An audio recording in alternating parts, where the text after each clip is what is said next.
private property, and I don't, in the city, but we water them, which I think is very important.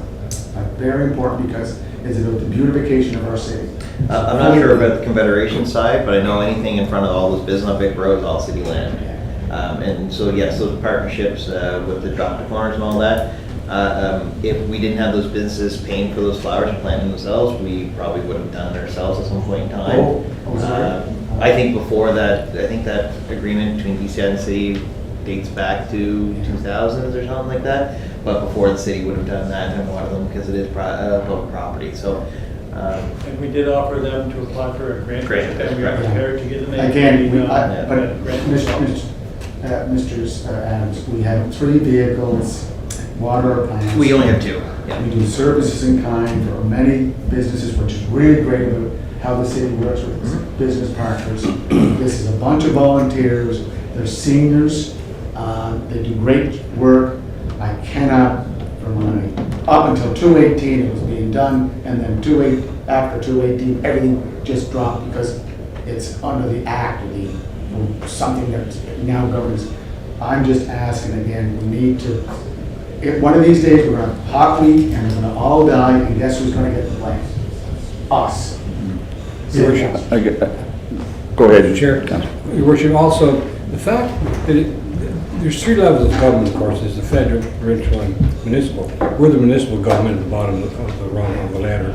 This is another federal department, the top federal department, the government department in the country. And ironically, it's an experimental farm.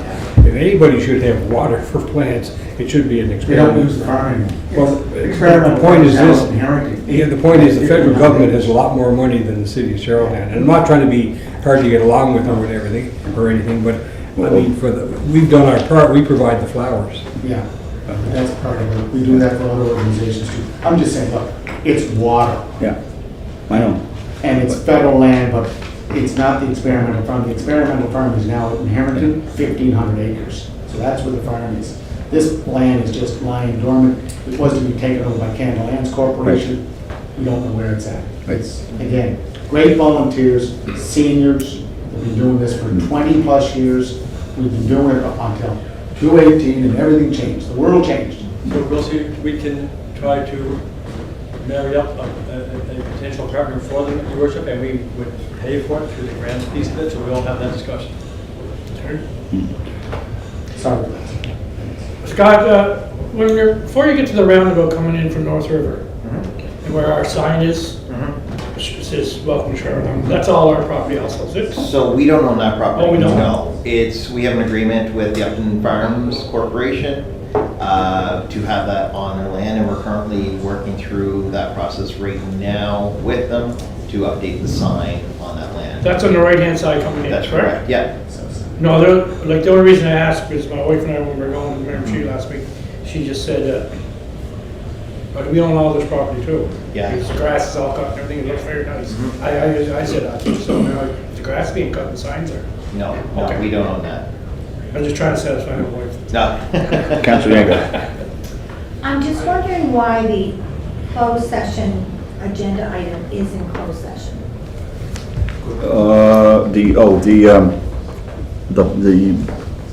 The parking strategy, you mean? Yeah. Well, anytime we're talking finance, I guess is one reason why we want to put it into close, I would assume, and it's. I think, but it doesn't have to go into closed, it can go in the open. Again, it's only a preliminary plan in which to do so. Offering up some opportunities for the city to expand its parking and revenues that we are desperately needing. And so it's therefore we may be having to encroach on pieces of property from what I understand, and that may be part of the reason why it's there. But again, it's at the committee's discretion. If they want it outside, we can do it outside. Do you want to move a motion there, Councilor?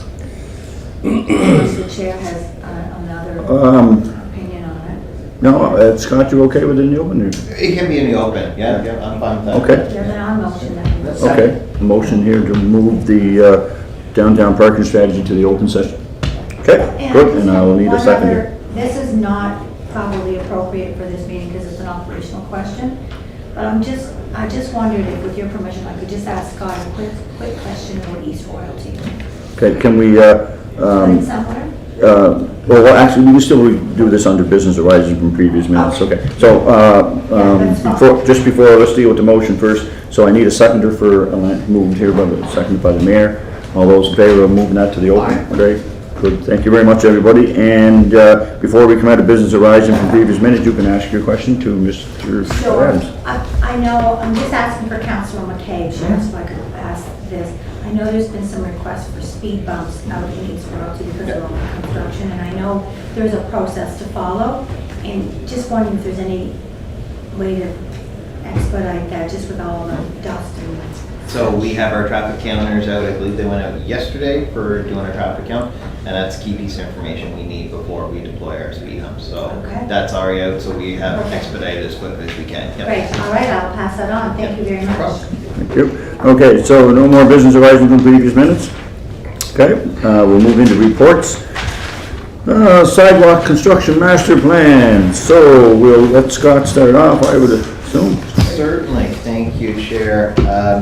So the reason what this, the idea behind this report is we're constantly getting questions or requests for additional multi-use pathways, sidewalks in the city, and as everyone knows around this table or in this room, there's a lot of money that put some of these sidewalks in. So what I had Michael work on over the past few weeks was to go through and identify.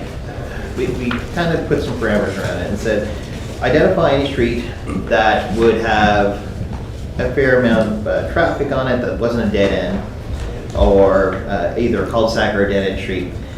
Figure out how many kilometers of streets that don't have any sidewalk, and as well as any of our major collector roads. So, you know, certain section of University Avenue only has one sidewalk, but you see people walking on the side without it a lot of times. And standard usually for major roads is a sidewalk on both sides or multi-use pathway and sidewalk on either side.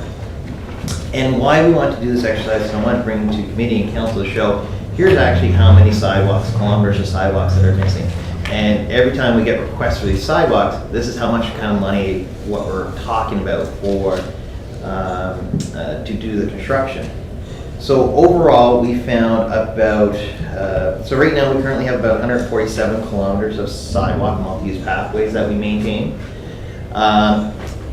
So if we want to achieve a standard where every street except for dead ends, low volume roads and cul-de-sacs did not have a sidewalk, we would be looking at an additional 156 kilometers of sidewalk or multi-use pathway. And so to put some financial terms around this, we kind of figured around $350 a meter, rough ballpark in today's figures of what it would cost to install this. We're looking at somewhere around the $55 million range in today's dollars to construct this amount of sidewalks. So I guess the reason why I want to bring this to council or committee today is to see if there's support. Do we want to take this a little bit further and start developing a master plan, you know, where we want to say, we want to try to spend X amount of dollars every year and to install additional sidewalks and have a master plan, because we do get constantly asked, oh, when are we looking for a sidewalk for this area? When are we going to put a multi-use pathway here? And there's always confusion around the council, and they get a request in the middle of summer, you know, can we get one here? Well, we don't know until we find out budgets. So what would be nice if other municipalities also do it is they have a master plan that here's, you know, this year if we keep spending $2 or $3 million a year on new sidewalks, here's the streets that we could do. And that helps future planning for public works in terms of our street resurfacing program. If we know in a year time that street's going to be resurfaced, maybe we'll try to get the new sidewalk in that. So we kind of coordinate work. Same with water and sewer, Parks and Rec if they're doing work in that area. And so yeah, so that's why it's here, is to see if there's support at the committee level to develop a master plan and put some parameters around it to achieve that plan. So as part of that discussion, Mr. Chair, council should be looking at putting a policy in place as to what roads should or shall have sidewalks. The more sidewalks you put in, you also have to understand you're going to increase your operational budget every year to maintain them, as well as the capital output. And so where you're already having financial challenges now, be very careful where you want to go with this one, because it will come back and haunt you in many ways. So, and again, we will take council's direction, but just be fully aware, whatever you do has financial implications, both capital and operations-wise, substantially, especially if you put in all this sidewalk in, your budget will be blown at the door, and you'll be coming back for recalculations. Yeah. And just to put operational maintenance in perspective, we estimate for, if we were to build all this new sidewalk tomorrow, we're looking around the $840,000 yearly for operation and So it's $1 maintenance. million more on Yeah. the budget. Yeah. Yep. So, yeah, so- it's really just put it in perspective for council committee every time they keep It asking is, it's- for sidewalks and what It's we have. really important. I think the policy is a good idea, because then it can go to budget time as well, and we can start putting it down as a budget item and move forward. But I know it's a lot of money, but there's two sides to it, I guess. What dollar value do you put on safety?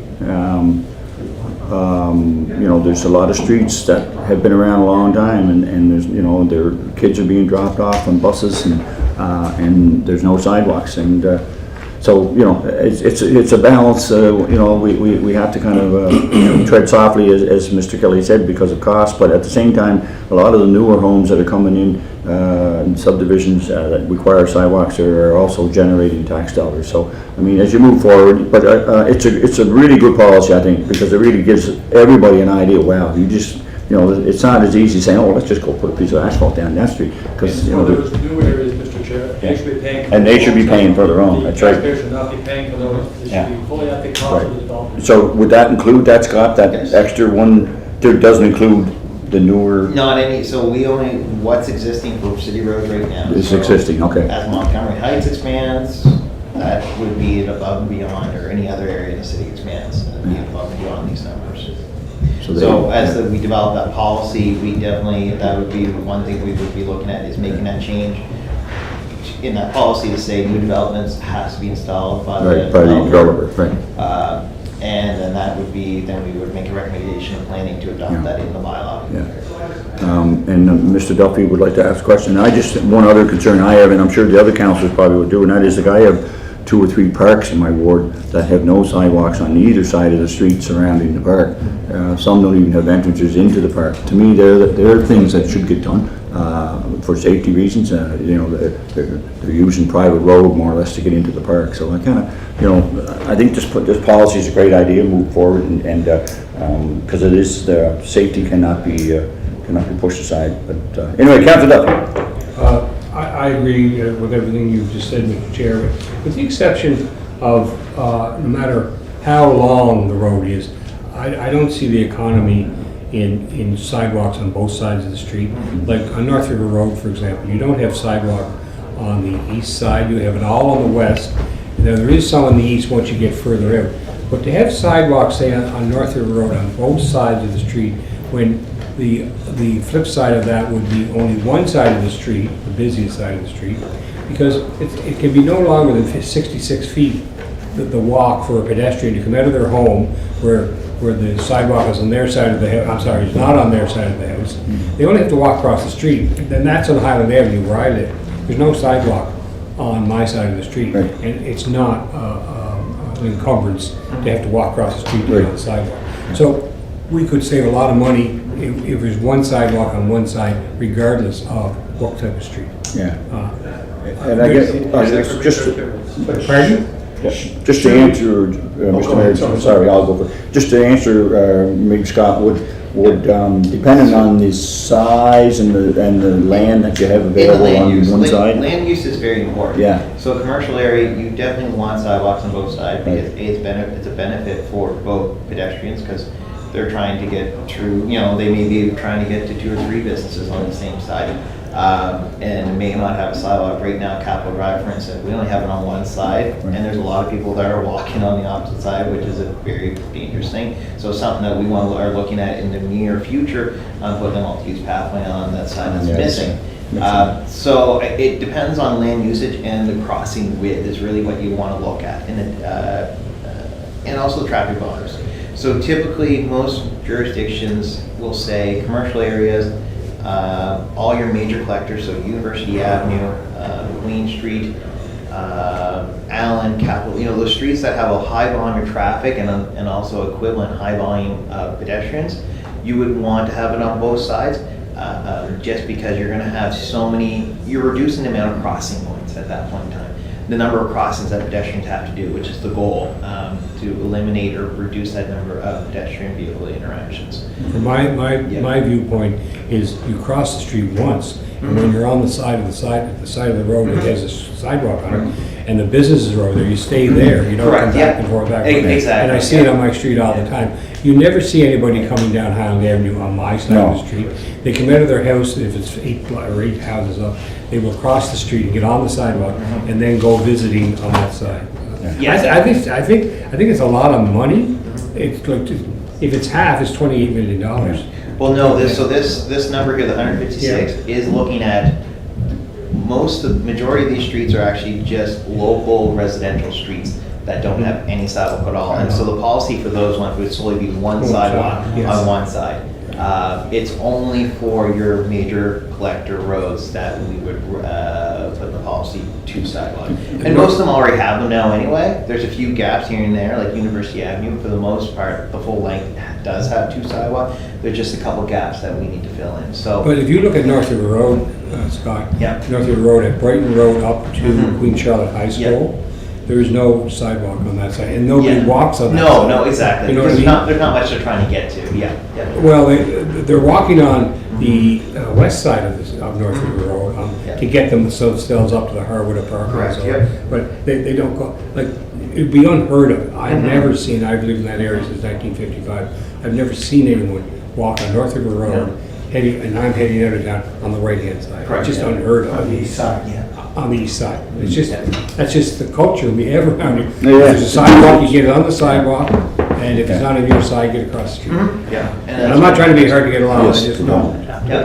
I don't see the cost benefit Now, now. Councillor Duffy, there has to be a connection between the western side, west side sidewalk of North River Road And we've already- and beyond the Holman property where the sidewalk restarts. There's no sidewalk on that west side between those 2 points. Okay. Oh, yeah, there's no sidewalk on North River Road. Which there In should those, be. oh, I'm not Oh, arguing yes. that, Your Worship. I'm saying, yes, put one there because there's a gap. On the west side. Yeah, but the other is the full length from Yes, yeah. West Kent right Yeah. down. I think we have to get away from sidewalks and look more at active transportation. Yeah, pathways. correct.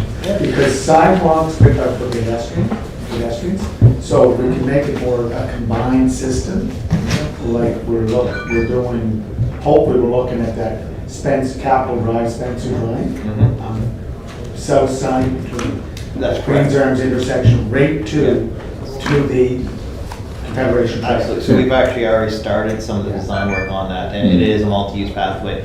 Our recommendation, part of the policy of mine, will be that if we're having on these arterials or major collector Go roads, one.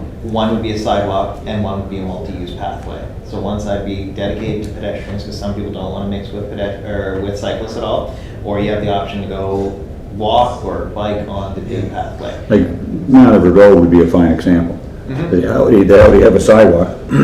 If Right? we were to So if you were gonna put a multi-purpose like a wider lane for cyclists and whatever, then you would put it on the other On the side of the opposite road, side, right? Yeah, but you're limited on that west. But you're limited too as to Yeah. how much you can do, but Yeah. it's either that, and then, and I think that's where the land use part comes in, where we gotta say, okay, that can't happen, we'll just make the sidewalk a wider. Exactly. Right? Wide design. Yeah, yeah. So those are site specifics But that allows as we get for- into. Yeah, multiple like use. Belvedere Avenue would be another example Yes.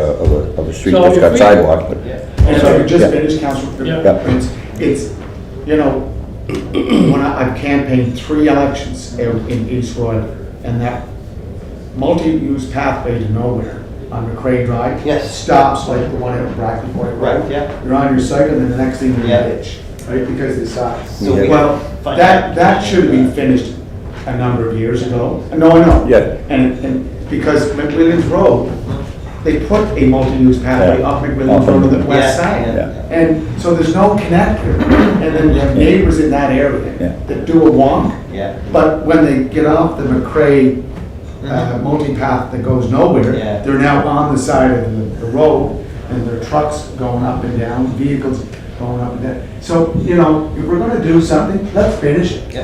And I think McCrae Drive has to be finished and go on to McCrae Drive, off McCrae, go east and East Raleigh Road to connect to. So we have a funding application right now to the fence, Yes, and that'd be yeah, phase one it- of that area, yes, we want to get that. And then thereafter, look at our priorities in a policy. Yeah. Yep. But like you say, that's the reason, without a policy, that's what happens, right? Yeah. I mean, because money is scarce, and we don't really forecast for the sidewalk, so then what happens is we're only gonna go this far this year. And then, of course, just other things keep up. But you're right, I agree with you, Mayor, that you could. And Mr. Rams, you have a question? Sorry. Just, I don't know, it's a question, but let's say that we say it's a good idea to go with a policy and look at things. Well, this will go back to council, right? Of course, yes, That's yes, the yes. final All say, policies can be- because like as you said, and I agree with Mr. Kelly too, it's not only building sidewalks, it's the maintenance and, Oh, yeah. and all that stuff that's Yeah. added on and like it's a lot of coin. Yeah, Yeah. It's a absolutely. lot of coin. And that was really the. Like I get no sidewalks down around my area, like I know that. Yeah. I mean, when you turn off Edinburgh and go to Maplewood and all that, there's not a sidewalk, there's not a curb in fact. No. You know, if you were gonna put anything down in my area, like I just don't put the curbs back that were there after they paved it Yeah. 15 years ago, you know. But at the same time, people are not that fussy with having a sidewalk right in front of their house, you know.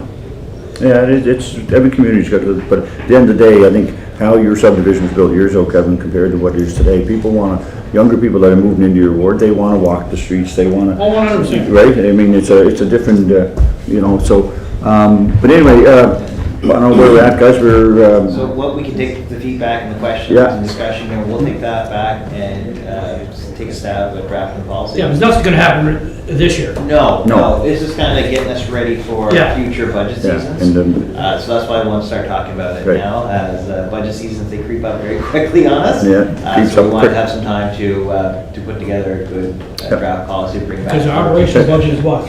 How much for the city? 24, 22. 55, so then, you know, you're almost adding another. Okay, so, I'm gonna do one little, interruption of our agenda here. Could we move, to the 2021 fleet vehicle purchase ahead of the other public works tender? We have here with us today, Councilor Duffy and Councilor Ramsey from Finance. Councilor Rivard is in the other room waiting. He decided, to come in. And the worship too, Is that sorry. why, Council? Yeah, Yes, and yes, yes. so You want to go over? we want to have a good grip on this going to council. Council directed to come back to the Yeah. public works and finance So- worship, and then to go back to them. This is on- for the enterprise fleet management thing as well. Where's the chair? Yeah. What are we discussing, enterprise fleet management tender also? Just, Also? it's just get direction from Yeah. the committees, your worship, and whether or not you are in support, one way or the other, of this going to council. What, the 2021 fleet vehicle purchases or the enterprise proposal? Both. Yeah, I'm not. If we discussion on both. For Yeah, the so enterprise let's- piece, they both- Yeah. I'll ask Yeah. Councilor Rivard. And I believe Mr. Whitlock and Badger are there as well. So that goes back to finance and then goes back to council? No, council had asked both finance and public works to look at it and then give their recommendation back to council. It's here now just to get your direction and. Couple chairs there, Walls. Council either throw it out or to keep it. To keep the fleet management proposal alive? chairs. To keep. One there, Rivard and then Mr. Whitlock. To keep up? Status quo. Thank you. There's one there, actually, sorry. Carries. Well, there's two here anyway, I'm all right, well, sorry. What's that? You for status quo? Just have a seat. You want to stay here? Yeah, you can Okay, actually, I forgot there's one over there. Peter, were we discussing, would this be a new camera discussion? Well, no, it's fleet Both times it was discussed in open. Okay, right, good.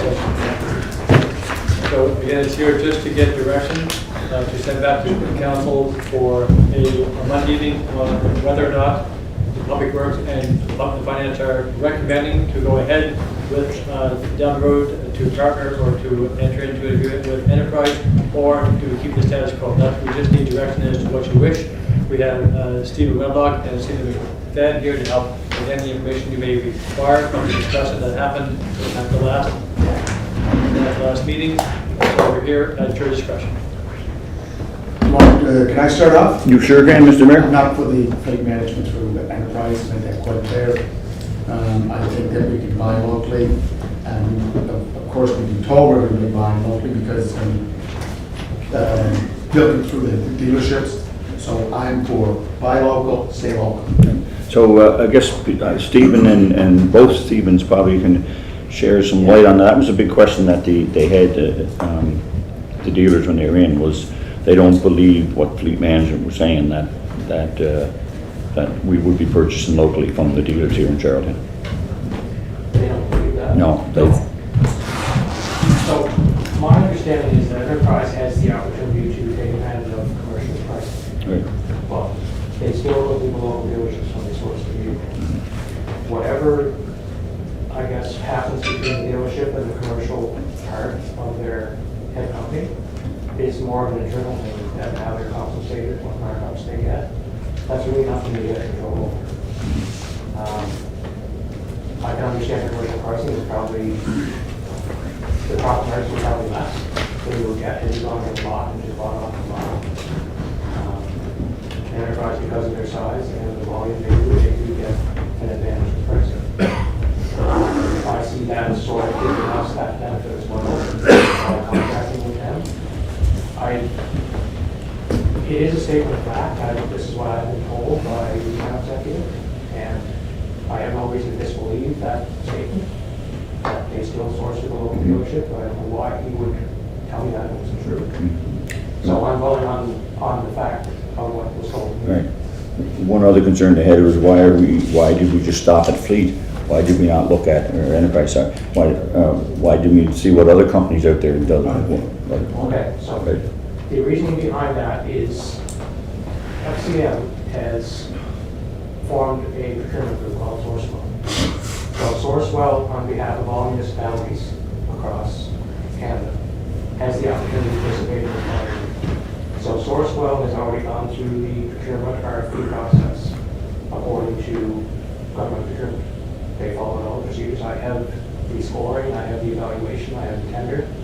If they want to see the process, I have all the documentation for that. So the procurement process was followed, only it wasn't done internally here. It was outsourced to this body, and they did it on behalf of all the members of FCM. We have the opportunity to participate or not. So that's our option. So this is one contract that they won through the RFP process that we are eligible to participate in. We do not have to. So this is sort of the decision, but I can assure you that the full procurement process was followed. And it is in compliance with our internal process as well. I'll just say one more thing and I'll be quiet and real. So would there be an appetite, like we all said the same thing, it's too bad you had left the other evening. There was no one representing finance at this meeting and they were firing away the questions at us.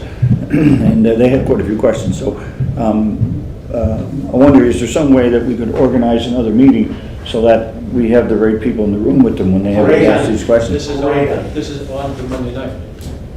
Which, it's on for Monday night, but we can still defer. Yeah. You can invite them there. Or they can come if they want. Any wish. Yeah, that's even a better idea. It's just, they seem to be poking quite a few holes in our plan, and whether they're right or wrong, I can't tell them. You could, or Steve could. Unfortunately, at this point in time, I haven't had the opportunity to listen to the audio clip. Exactly, yeah. I was trying to do it before I got here. Yeah. I'd like to hear the details of what their Yeah. exact issues are, so I can address them specifically. I don't want to just make general comments that they may not believe. I'd like to know exactly what their issues are. Yeah, and I think it'd be a wonderful idea, but just to, for me, I just, we got one resolution here today about a vehicle, and there was only one quotation. Yeah. So, are we doing it right? Are we losing money here by having only one dealership in Geraldine bid on this? No, it was one from Somerset. Right, well, for Somerset, but what I'm saying is, are we getting the best dollar bang for a buck the way it is now, when there's only one company actually bid on it? Yeah, well, I can tell you. Right, what's so going I on. think, Is that they can't get delivery. I'm gonna be quite concerned how Somerset Chrysler will get their delivery, because the Oakville plant in Ontario, they have almost 10,000 F-150s on their track because they can't get the chip. So So I don't know how he's gonna do it, so there must be a penalty in here if he can't reach his tender requirements, right? There is they specified 180 to 240 days delivery. And then anything past that 240, it's $100 a day that they don't. Yeah. They don't. Sure. Councillor Randy. Thanks, Steve. And as the chair says too, like they had a lot of questions they had us looking around. Could you, this is 2 or 3 parts, what is our savings per year if we go with enterprise? I'm hearing it's, It's been a while since I've done this. is it 10,000 a year? 1.8 million over 10 years. 10 years. So it's $189,000 a year. 89,000 a year. 189,000. 189. Oh, 189, 189 a okay. year. And then the second part is, have you been talking to any other cities or all that are going with this program? I have not yet. I do have preferences. Okay. Enterprise provided, so that's something I'd like to do as well. More. Yeah, because that's what I like to know, for sure. Yeah, so like who is all buying into this program? And thirdly, is there a time frame that they want to be signed on with if we go with them? At this point, that is sort of up in the air because the 2021 ordering has shut down. Right. So we cannot get vehicles until next year, and we'll be lucky if we get anything next year through enterprise, even if we do sign on. I'm just like Councillor McLeod said, so even if it was deferred, until we had more answers, and if you did want to meet with the group again, I don't know why we want to meet with the group again. They sort of stressed that there are facts right there. And as I mentioned at that meeting too, that if we did happen to purchase vehicles from Summerside, well, then the dealers in Charlottetown were all upset with us, because we all got phone calls and all got emails, like, how come you're dealing with somebody else? So that sort of blew that theory out of the water that night, because as Councillor Duffy knows, like he got some emails, and I got some emails from people that we know that runs the dealership. Well, one of the. So you sort of can't win, because if you don't buy in Charlottetown, they're upset with you. But if you're buying Summerside, they're still upset with you. And then if you go with Enterprise, like, they're still upset with you. The big question they had was, they just couldn't see where we were making 189,000. Like, that was, they just couldn't understand that. And to me, it was, I guess, we should have you guys shouldn't have explained through depreciation, when you get rid of a 2-year vehicle instead of a 10-year vehicle, well, you get more money back. And so that's kind of where we're making the money, but I wasn't feeling good enough. But just, it'd be nice for us to be able to give them a full explanation. That'd be my point. Go ahead, Councillor Duffy. Thank you, Mr. Chair. Mr. Chair, look, we have to make a decision here on this one way or the other. And when we're making a decision, we have to have the facts. Right here today, or in future days until it is, we have to get the truth. Right. There's been 2 groups have made presentations to the city of Charlottetown. There's the Enterprise Group and there's the local dealer association. But the facts, we still don't have the facts. No. Because there's some untruths there. There's some fabrications there. I don't know what the story is, and I won't even vote. I know my no vote, my absentee vote will count as a yes vote, but I can't vote with two packages of information that are not in sync with each other. So that has to be cleared up, and we asked Stephen if he would do that by looking at the tape and doing research with not only both groups, but with the clients in other municipalities. But we have a procurement agreement, and not a procurement agreement, a procurement policy. And I read it. I know it's going to bore some of the people that sit in finance. And the policy statement is this: it's very simple. You just can't say, my mind is made up, don't confuse me with the facts. You can't do that. You have to have an open mind and listen to both sides and figure out who's telling the truth here or who's telling the more truthful story.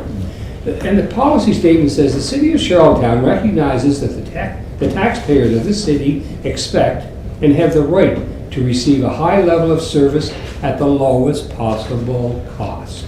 That's very simple. That's our job here. So we can't do our job until we have the facts, because that's how we make decisions on, is facts.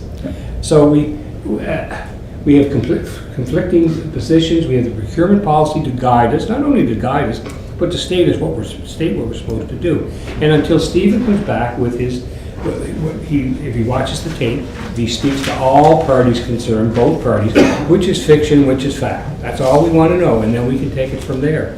But we have to, it's no good writing policy if every time there's a major issue, which this is, by the way, what is it? It's close to $1 million worth of vehicles.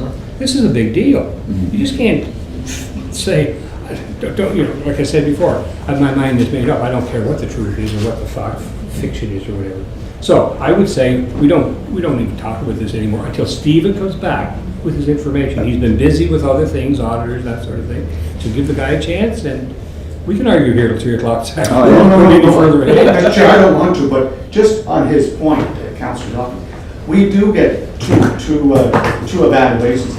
Remember, we had the evaluation of the ability to do the work like we did for the AWL tender, we did it for the fire station. Remember the points were higher for one firm over the other? Were they the lowest price? No, they weren't. So that policy doesn't really go to the letter of how it's written, because we made a decision on a tender which was higher in price, but it was also higher in points. And then we went to re-tender, and one firm got the expertise that they asked to get, but they got lower points. So when Councillor Duffy says, you know, we can't make decisions, or we can't preclude what's going to happen with other information we're going to get, I've got the information. I have the information. I understand the information. I'm saying stay local, buy local. That's my decision, and I don't think that policy contravenes what I'm saying, because now we evaluate some of our tenders based on the technicality part of it, and if that technicality gives more points, doesn't matter the price. We found that out. Mr. Chair, all the vehicles, one thing is consistent. All these vehicles are made by the same manufacturer in Oshawa or Detroit or wherever it may be. The service that's going to be provided to these vehicles, as we learned, is going to be provided by Reliable Motors or the local people.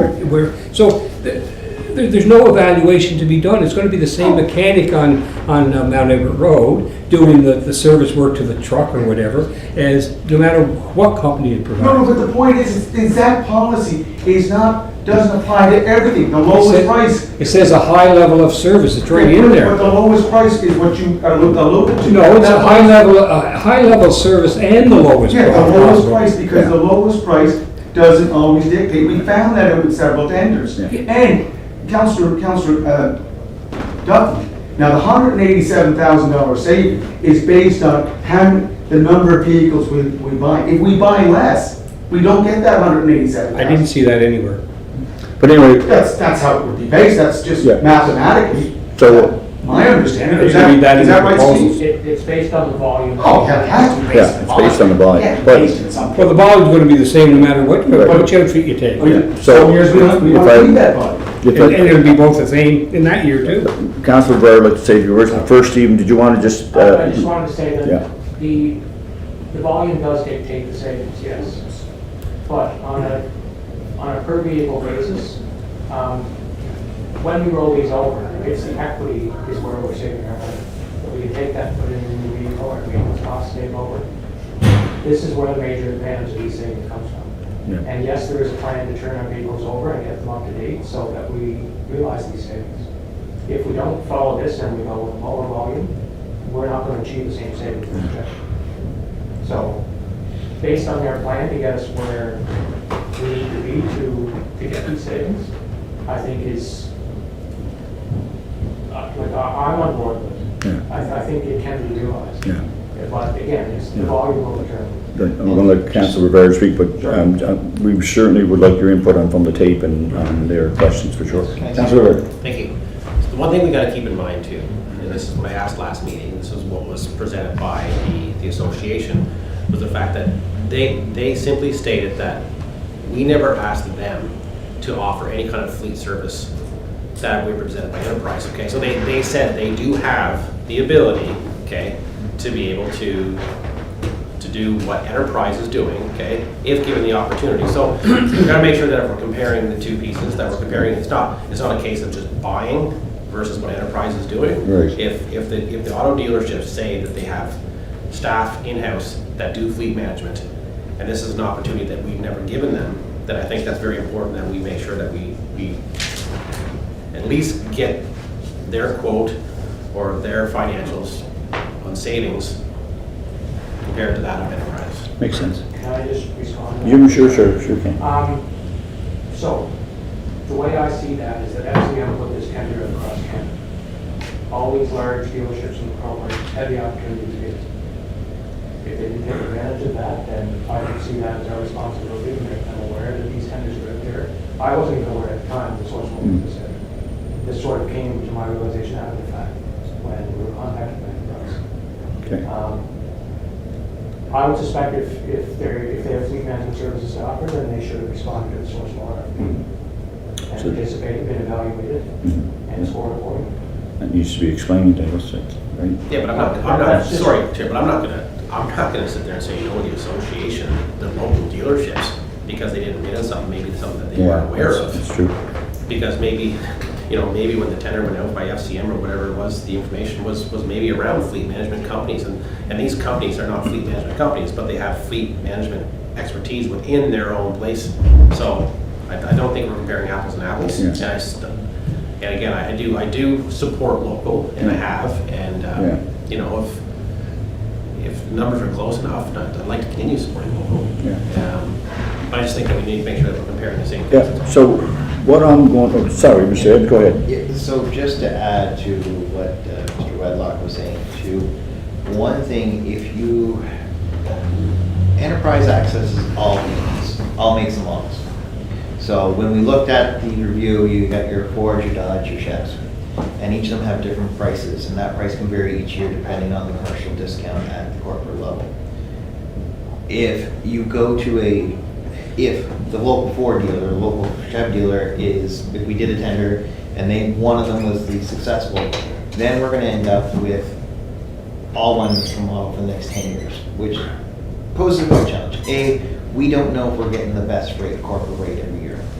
Enterprise gets new corporate rates every year for buying these vehicles, which we would get to see that table, and then the city makes that decision which truck we need based on what it's for, what it's replacing, what the fuel reduction is, because they do those calculations. They look at, how many liters per 100 kilometers. They look at all those things, and that's where they come up with this 189,000 savings per year. It's based on all that. So we end up with, Dodge, for instance. Dodge, and you have Hemi engine in them. They are some of the worst engines in terms of fuel consumption. So if you end up a couple years with that type of engine, your savings actually go down. So that's one thing we need to be aware of. If we put all our eggs in one basket, our savings at the end of the day will be significantly less than working with a company that has accesses all major manufacturers and paints all that picture and compares the prices year over year. Right, so Complicated. complicated it is, but, so moving forward, I think, Stephen, if you could get, look at that tape and answer some of the questions and answers for us on Monday night. I guess the good question is, do we want to have them here again to talk to, if they do have a fleet management program, do we give them the opportunity to explain that to us, and then Transparent. we can move from there? Does that make sense to everybody? Do we want to have just staff level, have that meeting with them, save you guys the time, because you guys are quite busy with a lot of other meetings? Do we want to have that meeting, Steve It's hard for us to Murdoch? vote on something, it's staff, we don't know. So Yeah, if we don't know anything about it. Mr. What's the Chair, option? What's the option of having both groups? I'd love to have both groups. Yeah, I don't have a problem, that's what I'm saying, I don't have a problem bringing both groups in here. Let them debate. Mr. Chair, the night that the local dealers were in here, they asked the question, which kind of perplexes me. They asked the question, why do you have enterprise? There's 1,000, they didn't use this Yeah, word. there's There's a lot of multiple other fleet organizations do fleet management, to which no one had an answer. Why did we pick them? I think before, I see you, Peter. I think Stephen is. Steve can address that. But my point is this, as we've heard just recently, why don't we give them a chance to do the fleet management? We're talking with the local people, right? But I think the fact that they asked that question, why didn't we go to the other national fleet management companies and tender it out? would indicate to me they don't have a fleet management within their shop, but I don't know Yeah. that. So I'll defer to. Yeah, and I think that FCM piece needs to be explained. Yeah, but I to think them as Steve well, has something to say right? on the choice of fleet management I'll choice. just reiterate what I said before, is that the government procurement process was followed to the letter. Yeah. I have all the documentation, the evaluation scoring, and the award letter to Enterprise. Yeah. So there was a full procurement process followed. Yep. Yeah. So we are on side with Yeah. that. Yeah. But they weren't, they weren't debating whether or not we had the right figures. I mean, they were just debating the fact that they're professionals in this field and they can't see where that savings was happening. That's right. And that's basically where they were. And you know, big guys like Peter McDonald, who's been around the automobile business a long time, he was doubting us very, very much that anything that we were saying was true. So I like Greg's idea. Let's bring the two of them into the room. And There, Mr. Chair, and you don't want to get into a to and fro, basically you want the facts. Steve will go and verify the facts, Yeah. bring them in, and council make an informed decision. To have them back again, to fight back and forth and say you're not telling, is not productive. But I don't think they want that, Mr. Guy. I No. don't think the dealers want that. The But they don't. dealers are saying The they facts. contribute almost $1 million in property taxes And to that's the a factor. city. That's a And factor. and I don't know, again, this is a council issue. I Absolutely. thought after the presentation, we had a good sense that, look, we're going local. But now it comes back to us, it's like the EXP tender. It's like everything that something doesn't go the way it's supposed to go, we're back with new information. Look, guys, it's a bloody tender for vehicles. It's for light trucks, and we can't get heavy duty trucks because they don't sell them, so we'll still have to go to a tendering process for that. And in terms of the equity is going to be built, 1%, I think you said, 1% of our budget is dedicated to equity financing for our fleet. 1%. But my point is, why are we always coming back to these issues? Let's just move on, and I think we're done with it. Go ahead. The reason why it's here is because council said, bring it back to this committee, Yeah. and come back to council. We're following council directions, that's why it's here. And then Okay. I'm saying no. okay, go ahead, Councilor Wood. You had something to say? It's just the Oh, sorry, facts. I think I lost my train of thought for a second. Mr. Chair, how come these people that the association didn't bid on this resolution? Well, I told you why, because some of the dealers cannot see you getting the vehicles in 240 days. They're in the same boat as Somerset. Okay, guys, okay, we got, Hey, they made an executive decision. Call them. okay, we got, Find out why. No, I mean, they. okay, boys, we got Councilor Byrd has the Yes, floor. go ahead. Thank you. Yeah, no, no problem. How many other municipalities? And girls. How many other municipalities are going with a company such as Enterprise? That was the question I asked Stephen too, he's gonna try and find out. So we don't know, so I'm guessing that's, I did get this is references true. from John, I just don't recall who they were. I'll have to go back. Okay, there are municipalities that are gonna choose. Not in the Atlantic region, we'd be the first. We would be the first, according to the presentation. So, So, go ahead, Chief. So just to, one of the concerns, so I'm a part of the CanFM Fleet Managers Association, so there's 35 cities represented across Canada. One of the concerns that we have as a group is that, and I think this is where the dealership's coming from too, is we used to get offered fleet reduction and fleet pricing. So, Right. for example, with these tenders that come in, like we're $20,000 higher on a cost of vehicle this year than last year. So across Canada, we asked the question as a group, why is that? So we've gone back to the Fords, the GMs, and their answer is that the fleet pricing is they're not offering that at the corporate level. So that increases the profits at the local level. So the sticker price, so for example, we bought a half ton last year, I think it was $42,000. If you were to go buy that truck at Reliable Motors, the same truck would cost you probably close to 60. So those special fleet pricing that we got before, that doesn't exist anymore. So you'll see this in our tenders that we just went out. In terms of why they didn't bid and whatnot, Mr. Mayor, we left the date open that they could tell us the delivery date. So, you know, I was a bit surprised having watched the council meeting when they're saying, you know, there's 13 vehicles posted, and Yes. not to have any of them bid on it when I wrote the tender, I left that date part that we would like it in 6 to 8 weeks. However, please specify your date of delivery. So they could have said 8 months, 10 months, 12 months, whatever it happens to be. It's a bit shocking that 13 vehicles purchased that only one company on the island said, I'm in and here's the date I can deliver by. And then council could have decided, no, that's too long, or operationally could have decided, no, that's too long. So I think that there is savings to be had. I agree. I was very skeptical when the proposal came, but I sat in meetings with Stephen and with Enterprise, and I like what they're offering. I think it's good savings for the residents in terms of overall. From our standpoint, all we can do is give you the information, and then council, you guys decide which route you're going to take. Monday night's meeting, I don't want to speak for you, Stephen, but I think it's a lot for him to watch that council meeting, because I know the questions that were asked, and then for you to try to get the information to bring it back to Monday to council. I think we're putting a lot on his shoulders in a day and a half. Okay, can we do this? So how about, we'll let the staff answer the questions that they had and meet with them. I think it's important that Stephen's there as well, yourself. Sorry, I just met Peter this morning, and Steve, at least Steven's got 9 Yeah. to make sure we're on the same page. Yeah. Before this was back to council. Right, that's both groups are gonna be- and also meet with them and answer, just get all those questions answered and then come back with a report so council can make a sound decision. I think Sounds fair. sounds like we're missing information. I think Councillor Yankoff was saying that discussion should be with the council also, with both Well, we're parties. just gonna end up with a lot of questions.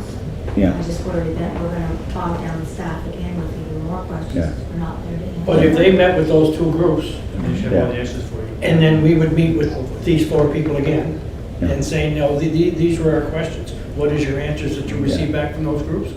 Let's just like, we're. I mean, we're here, like, I mean, personally, should almost Let's have a make sleeping sure that- bag here, you know, because we're here so often, so what's one more hour? But I just think that, Somewhere down the road. let's let the 2 experts get together and let them come up with what maybe there is something that our staff are missing. Maybe through that debate and question, there'd be something that can work out together. Maybe there's something we find out that maybe Enterprise isn't really truthful on, or maybe they are, or maybe they aren't. But let's get that done, and I think it's only good government that we give the other opportunity aside to speak before we make our decision. I'm good with that. Look at the facts and bring it back. Yeah, good. So it would be Monday night. It won't be on No. Monday night until staff and answers are ready to get their ducks in a row to talk to the automobile associations and come back with if you still feel that strongly about the report, then you'll bring it back to us. So in the interim, Mr. Chair, there is the We'll, motion of the 13 Yeah. vehicles. yeah. So we'll deal with that after your next motion. Okay, everybody go with that? Yeah. Good? Good, good. Thanks for coming in, Mr. McGregor. Next. Okay, so we're back to our tenders. What? Can I just have one- Oh, sorry. What kind of timeline are we looking at? Well, you tell us, like, Well, I'm going on vacation the week after next, so that's why I'm just. How about, Is the expectation that it's done we'll before have that? we'll talk this afternoon to see what you have in your queue to get things cleared up and see what we can do. Okay. All right? Yeah. but, We'll get that. okay, good enough, thank you. Where are we at here? That's the sidewalk, the multi-purpose we're doing. Thanks, Steve. Thanks, Stephen. Thank you, Steve. Guess you're off. And Stephen, thanks, Stephen. Good job, Stephen, thank you. What's that? No. Okay, so we're on the draft resolution for tenders, Mr. Ebbs. Great, thank you, Chair. We have 2 resolutions for your package. The first one is an RFP review, engineering services 4, which is the design and construction drawings for the St. Peter's Road Belvedere Avenue roundabout. The second one is the quotation for 2021 fleet vehicles as well. So we'll go through the first one is the Belvedere, St. Peter's Road Belvedere Avenue roundabout. We received 5 bidders. We reviewed all the submissions, some very good technical performances, but did come down to the financial scoring in which Harborside Engineering Firm had the highest score because they had the lowest price at the end of the day. So we are recommending to award this work to them. And then the second one, again, the 2021 vehicle fleet purchases. Okay. 13 vehicles, only one submission for all 13 vehicles at $851,681. So we'll deal with each resolution separate. I'm sure there might be a question or two on each one. So, I'll read the resolution and then we'll have to vote eventually, but we'll ask questions after we read the resolution. So, as per the conditions of request for proposal for engineering services, St. Peter's Road and Belvedere Avenue, roundabout, the submission of Harborside in the amount of $58,985 plus all applicable taxes be accepted. Any questions before we go to the Mr. Chair, vote? just on the engineering, I know this is, keep asking this question. So Scott, there's land issues, right?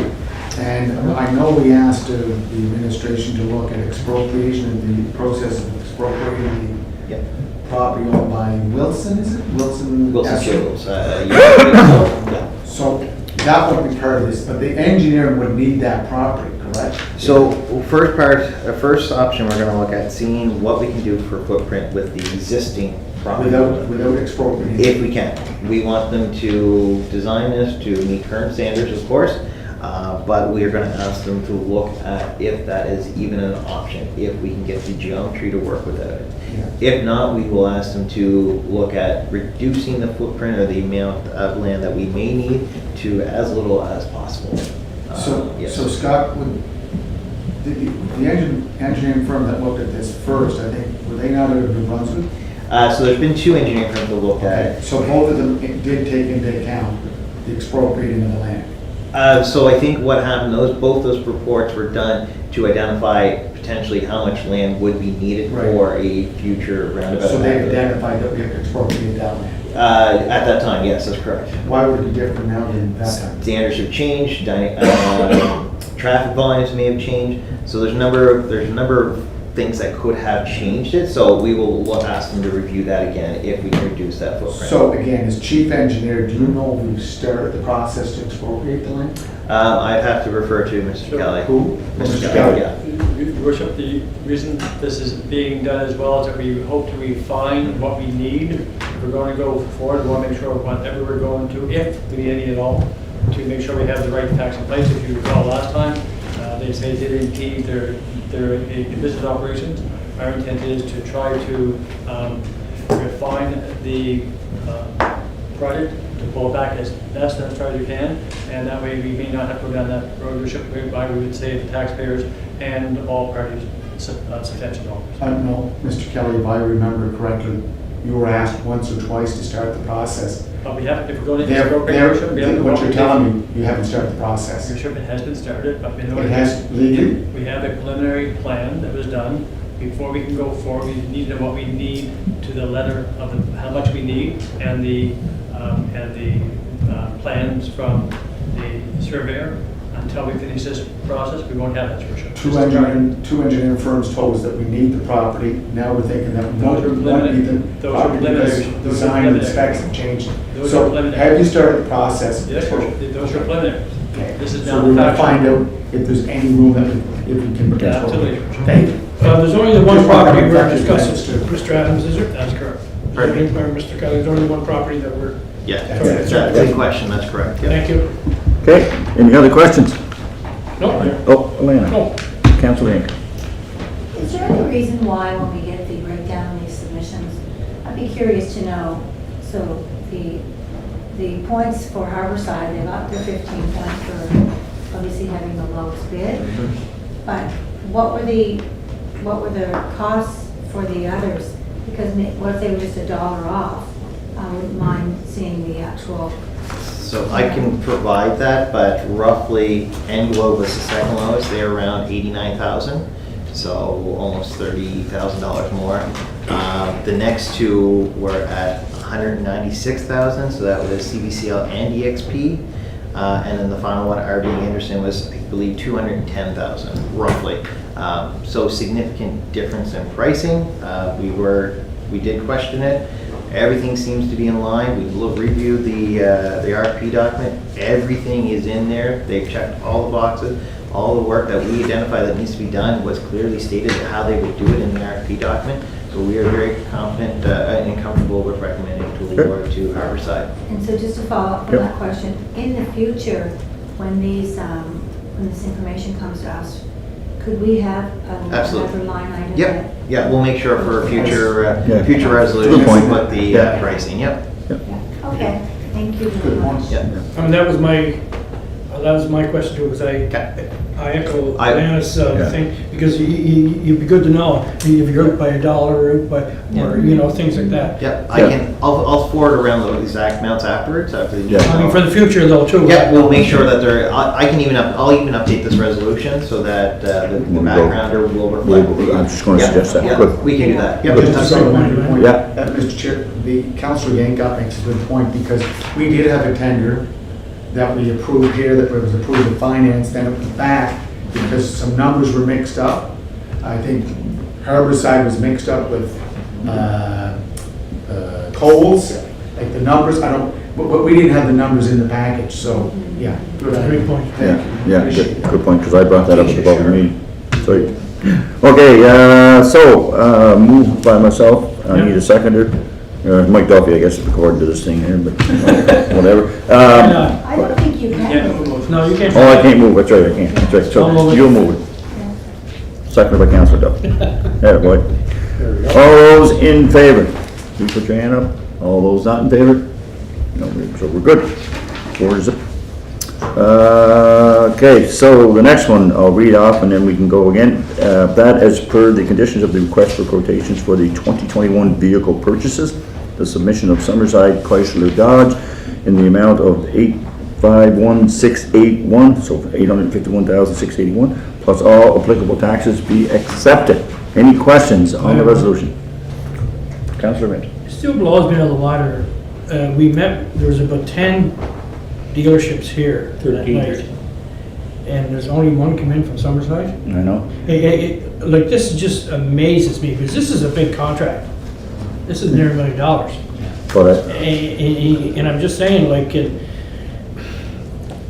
I almost like to sort of get an email from some of these guys in the future, and I'll just say, I mean, you just passed up on, $898,000. And you're saying you're paying all this in taxes? But it could be what the mayor had alluded to was the fact that they're not available. So we best have a reduction or when the deadlines are there, as to when these trucks are coming. Yeah, because I think. These vehicles. And I agree with the mayor over that too, because, so all of a sudden, does Summerside have an in for the people in Oshawa and all that stuff, that they can get these vehicles? That's not. I mean, really our- Reliable can't get them, or these other people, it's just scary that, out of the 10 people that were here and going on about this enterprise thing, then all of a sudden, there's only one place, Yeah, I know. that comes in. Kind of. Well, you know what Peter McDonald said, this is the biggest tender he ever saw on all. Yeah, am I missing something, or am I not seeing it that I can't see in this? Never I saw don't it like know. this before. Yeah. So And there you go. how long did these people say it would take? Scott, what did they? So they said between 3 to 6 months is what I That's- said. So that was their reasoning, Scott, why they didn't put in for it? No. No, so Summerside. Summerside, Chrysler Dodge, they said the delivery would be between 120 to 240 days. If I own a car dealership, I would certainly try and do it. I'd like to know from the 13 that were here that night, Well, that's what how that many means. how many of those folks would consider that be a reasonable delivery Yeah. time? Well, 3 to 6 months? Yeah. Well, none of that, it's a good question just to ask, how come, why, I mean, you were here, how Yeah. come no one's bidding on this? Exactly, exactly. That's the big thing, but anyway, okay, any other, sorry, Lana.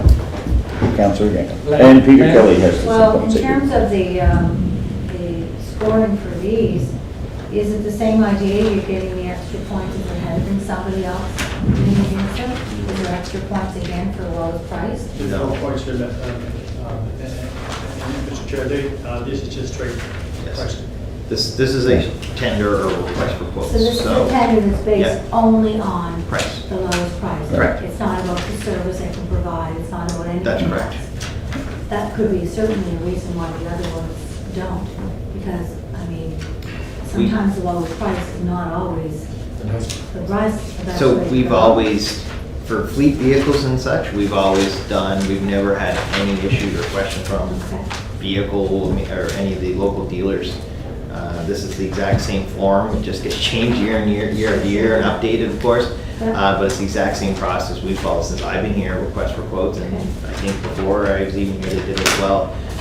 Just because, although there are differences between a Dodge and a Chev and a Ford, at the end of the day, they still have a certain amount of horsepower, a certain amount of fuel, and they do have service and things like that. How do you score that difference truly within a day. And so just as a follow-up question to that, would it be prudent, appropriate for us to do a little bit of investigating and finding out why other dealerships, what's happening that they're not interested in bidding? Just out of curiosity, would we not, or is that even appropriate? Well, that's my question, is why they came and they cried wolf, but at the same time, this is a big tender. Well, I don't know. No. I have tried calling one individual that I know just through the business. I've still yet to get a return call. That was earlier in the week, But Peter McDonald seeing stood right return up calls. there Yeah. in that chair and said that they did not tender. Like, if there was a reason, I think he would have said, we didn't tender. Didn't Yeah. tender because of 1, 2, and 3. Like, rather than, Right. I don't. I don't know, it's still bad. Maybe Stephen could ask 1 or 2 or 3 of those. Peter, you want to dealers. ask Peter to ask about it? Try to find out first. Yeah. And the other question, I'm sorry, sorry. Mr. Chair, Scott, if this is approved, where does the service go? So any of the warranty work, we would likely just go to the local here, Reliable, because they're around the corner. You can take your Dodge truck to be serviced anywhere. That's a Dodge dealer. You can? Oh, yes, yeah. There's a lot of people who buy from Reliable, but they'll go to Somerset to Yeah, get service. Yeah, It's- that's it- right. it- Just Again, because it they like the just service, depends yeah. on availability of service, how Yeah. quickly we can get in. I mean, we're not traveling our trucks to Somerset. But your warranty work doesn't have to be done. In Summerside, no, it can be It done. doesn't have to be done. It doesn't have to be done at a Chrysler dealership either.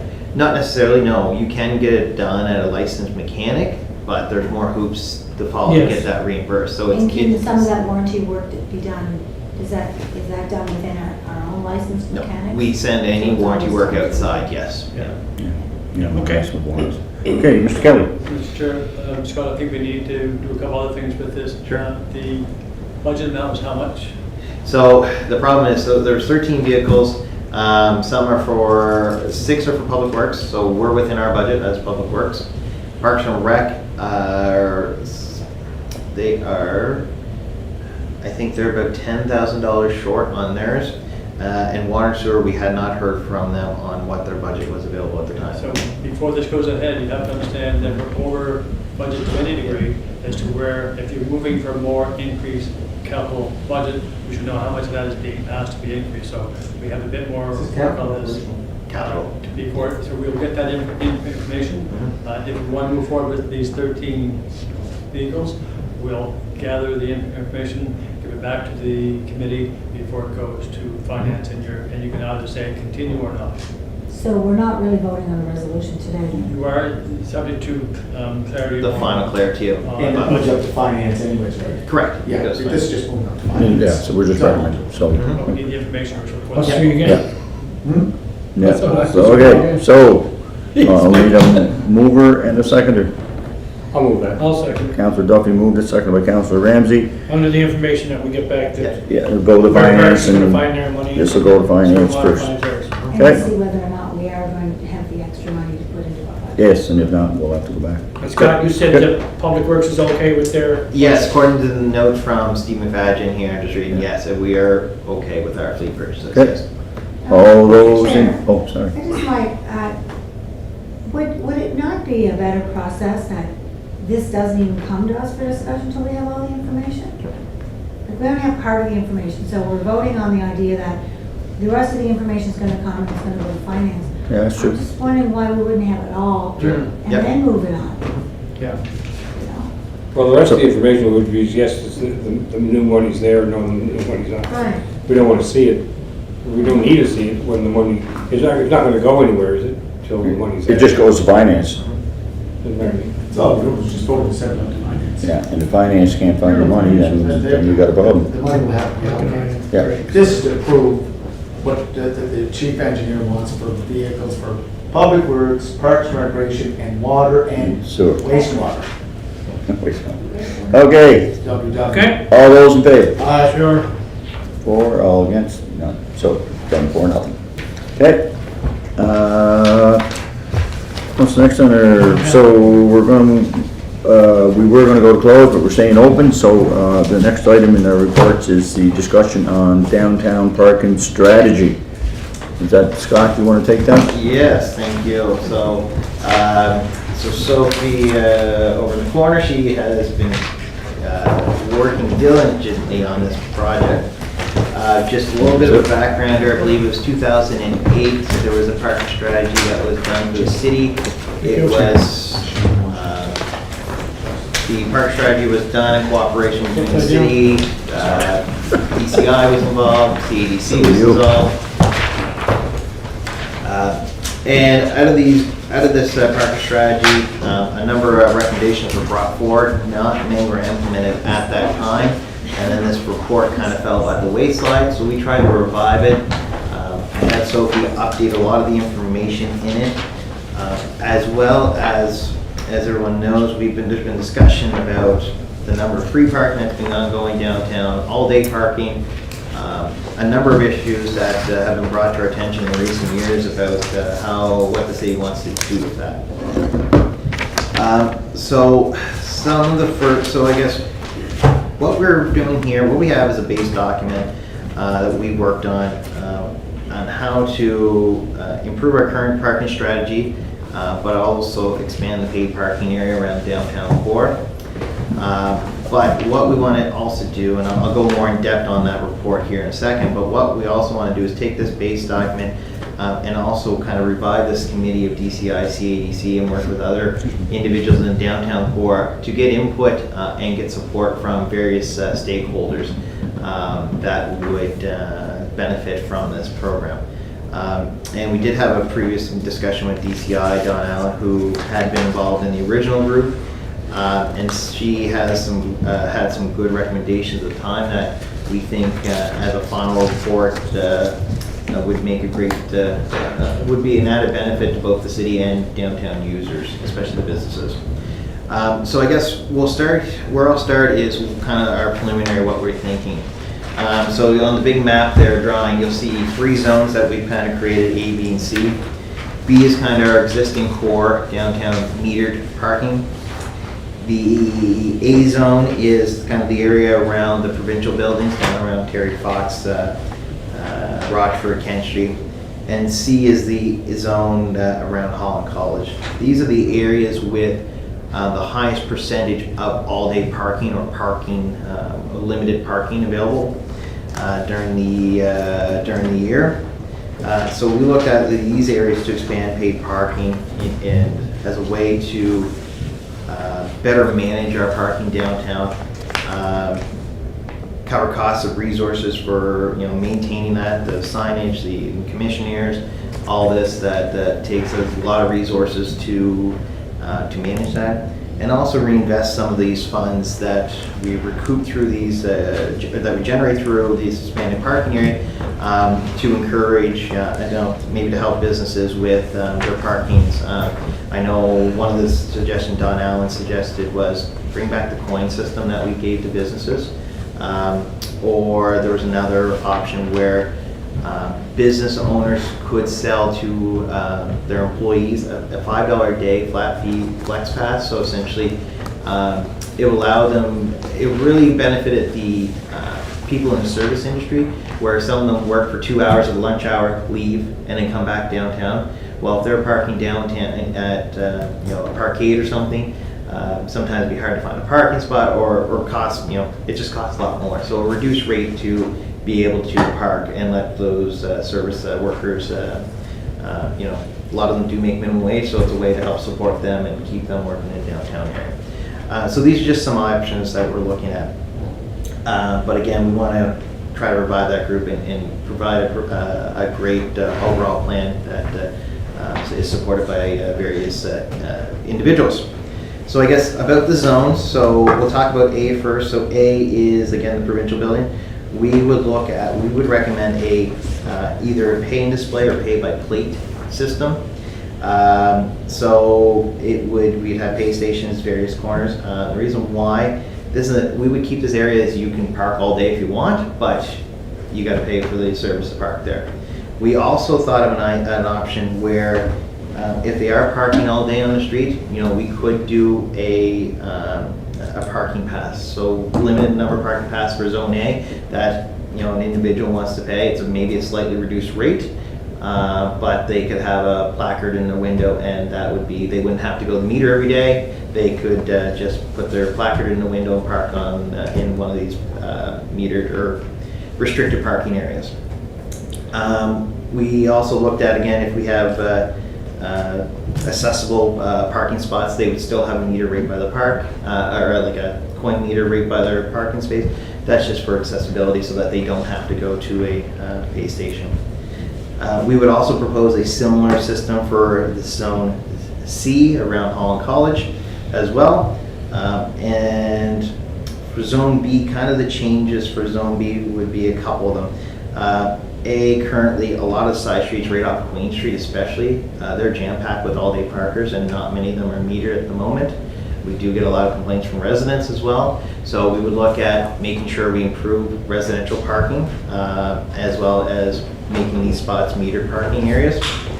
And one other proposed option is looking at making the areas that are really desirable, increasing the rate ever so slightly, but reducing rates of other less desirable metered spots to maybe $1 an hour of some sort, so that we kind of create that turnover quickly at those highly desirable where people are going in for a shop for a half hour or something and come out. So again, we've put a lot of work into this plan, and we do have, I think, a very good base document, but we do, after meeting with DCI, I think it's a worthwhile venture that we look at reviving some type of committee with DCI, CADC, and other stakeholders to get their feedback, see how we can kind of meet our needs as a city, making sure we generate the revenue that we need to cover the cost for these types of services, while still working with the business owners to not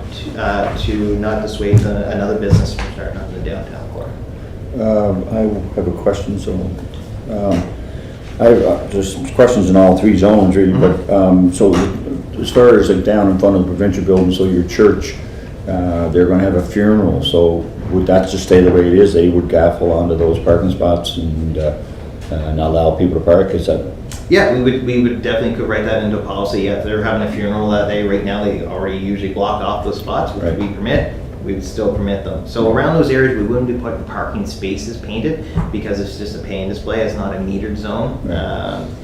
That way, people can park a little closer, so it would not impact the funeral home or any of the churches for funerals or any type of those activities that we permit them to block off the parking. And for me, and the B is the Home College downtown, right there, Kent Street. The C area, yes. Or C, sorry. Yeah. Yeah. So that I can see we're going to need Elaine and I will be on the same page in this one. We're going to need a lot of communication with the residents. Mm-hmm.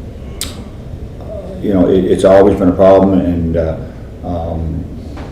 lot of those driveways, it's just a one-car driveway. So if someone comes to visit, where you got to pay to see your mother, you got to pay to see your brother. So I think we need to discuss that a little more, for sure. Make sure that the Holland College is on board, and even down the culinary way. The students pay for a parking spot inside there, but if they don't, which is part of the policy the college has, is come first serve. Right, so then they go out in the street, now they're going to have to pay again to park the car. So there's a lot of things we need to work with all our partners. And the one there, Don Allen had said about B was to make it more affordable for downtown workers. That defeats the whole purpose of why we have the parking meters. Is we want the customer to be able to come, and I'd sooner see it empty than to have been taken up with staff. Employees parking there. So I think if we're going to do something, I understand we do need something for them. I mean, it's not the highest industry otherwise, but maybe the parking garages, which are 3/4 empty, we can do something there. Right? Originally that was what they did. So it was a $5 flat fee per day. Yeah. So if you worked at one of the restaurants, you could go in 11 just before your shift, park in the parkade. It wasn't for meters at all. They wanted the meters kept open. And then you could leave, and then your shift started at maybe 4, but you had to be back for 3:30. when you pull back into the parkade, and you didn't have to pay an additional fee at Yeah, that time. So okay, it was yeah. $5 for That the I- entire day. So there's still some cost recovery, of course, but it's a reduced rate to help the service industry Yeah. out, to make sure that they are, it encourages them to park there as well. Yeah. It frees up those metered spots, Yeah, for sure. I agree. Yeah. Okay, no, that's good. That's all I have. Yeah, because the meter thing, Scott, is, Mhm. like, I understand if they're gonna park at the parkades, the staff, for example, Yeah. or employees. But your meter things, we all know that once we dropped that last year during the COVID-19, there's, like, you see people on the street and said, that's the worst decision I've ever made. And, but anyway, we had to do something for COVID-19. So, you know, because I know one guy stopped right in front of Tim Hortons, he said, that didn't work out, did it? But at the same time, your staff is all parking there.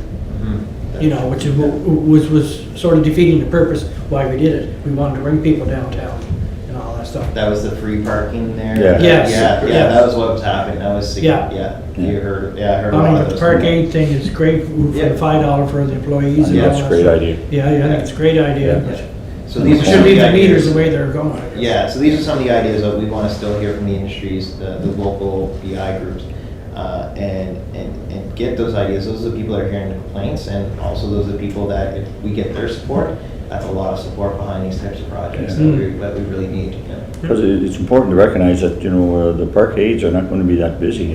No, Like, the Veterans Affairs are 5 years before they're coming back. you're right. So we need to do what we can to make them parkades busy. Yeah. Yeah, I think anything we do there is. I think that's a great idea, the parkades. Yeah. Well, but anyway, any other questions for Scott? So was this prepared by one of your, Sophie, Sophie, she well worked done. tirelessly on this. It's about time you've seen a good Yeah, report. Just very well done. quickly looking over the research? How are you full-time, Sophie? Yeah, what are you doing? And I just want to go, so to 8.0, paid display parking. Guess what, so we tried that back Good in job. 2002, 2003. I think Wallace, you were here. Oh, yeah. Was working wonderful. Waiting. We detected more flaws in the meter system when we took in the pay and display. But I think that our staff didn't like it, so the council today went back to the meters. I think some of the challenges were, No, but I can just finish. Yeah. Don't these pay and display systems allow you to advertise because they have a digital screen, so you can advertise what's going on in the city. It had a lot of potential. We were making more money with the pay and display With the because display, yeah. because it was less. You could carry your coupon with you. You want to park somewhere else in the city. Whereas a meter, you pay for that meter. That's fine. You move somewhere else, you have to pay again. So I like the idea that you put it back there. The other issue is parkades, as you maybe don't know, but we are looking at what we want to do with our parkade because Mr. Kelly is concerned about the Queen Street parkade. He's brought it to our attention many times, so he's brought it back to council a couple of times, and now we're at a point where we're looking at doing something. So we don't know where those parkades are going to be next year or within 6 months. So there's still some balls up in the air with what we're doing, but well done the report, really well done. Keep her, and the other, keep them all. And the other guy's all right, yeah, we'll keep him. Remember Charlie? Oh, no, easy, sir. Stratford, another one. Stratford. Stop living there, right? But I mean, I guess, just one final comment for me is that, we've had many discussions on the parkade, especially this one, and, it's important that we have these parkades, like, it really does support the downtown businesses, and sometimes we can carry, it is expensive though, that's the problem, to keep and maintain, and, we could spend a lot of money and it's still an old building, right? So, but as we see through this report, the staff that work in these downtown stores, to the customer, to the people that want to shop, what is the biggest downfall in coming downtown? Well, it's lack of parking, right? And staff are parking in the spots or whatever the reason is, but for some reason, is a heavy competition with them all. So we need to do what we can to keep the downtown core vibrant, and I think, you know, Slowly comes back though. any decisions on parkades is not to be taken lightly. So. Anyway, any other questions, concerns for Mr. Ed? Oh, you got something else to say? Just one. Yes. Do you have any comments? I want to hear what you have to say with parking. You've worked downtown for many, many years. How come I always get the historical aspect? I love it. I love it. Age. I just finished up my speech on the 2019, or 1919 epidemic. His worship always points out this pandemic that we're in, the worst one since, and Councillor Duffy would know. 1980. Mr. Adams. No, my only comment is, Go. people have to understand that, you know, the premium parking we have in the city is that closest to the business establishments, and that's why it's priced the highest. Yeah. And that's why we get in trouble when we raise rates. We don't hear from customers complaining about raising rates No, it's- on our parking meter. It's the merchants and the staff. Yeah. That's the way it is. Yeah. They have to understand that that's what the parkades are for. It's for employees downtown. Shoppers should be using the meters. Exactly. And there's no complaint, because they're only there 20 minutes or 25 minutes, and it costs them what? How much would that be? 60 cents or 75 cents? $1. It's not a big expenditure when they're going in to buy an item that's $184 to spend 25 cents to park, 85 cents to park the car. It's our merchants and the staff in the establishments we have to get to. Utilize our parkades, Yeah. save the parking spots for the customers, Yeah. and we'll all live happily ever after. I believe. Thanks. I think it's $1 for 40 minutes. $1 for 40 minutes. We gotta shop faster and cut her down to 85. But this COVID-19 pandemic is It's caused reaching some a great- lot of municipalities, downtown municipalities, Moncton, Fredericton, Halifax, Yeah. Montreal, Quebec City, everywhere. We have to recreate our downtowns. Yeah. We have to bring more people to live downtown. And that could happen from this pandemic. A Yeah. downtown neighborhood that I grew up back in the 60s, it was all families in the downtown. I just got one comment, and then Mr. Adams or something, but I did get an email from a counselor out of Halifax who was here a couple weeks ago, and she couldn't believe how beautiful our city is. So we're doing a good thing here. Did you meet with the CAO? But anyway, it's good to hear those comments, right? I mean, we have lots of very internal problems, but at the end of the day, I think the staff and the residents of Charlottetown do a great job at keeping our city looking pretty sharp too. So anyway, go ahead, Scott. And just one thing, we got talking a little bit about financials and Right. recovering costs. So last year in parking, or the last full year of parking, I think it was around $750,000 that the city generated revenue just on its existing parking.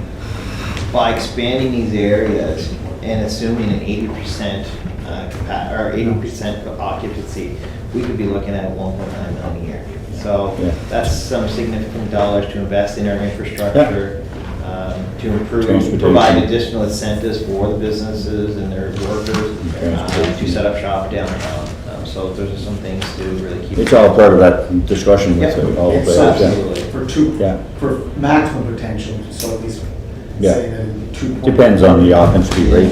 So significant money. Yeah. Okay. Okay, anything else, guys? I'll need one more motion. Move to adjourn. Councilor Ramsey, seconded by Councilor Hancock. Thank you very much.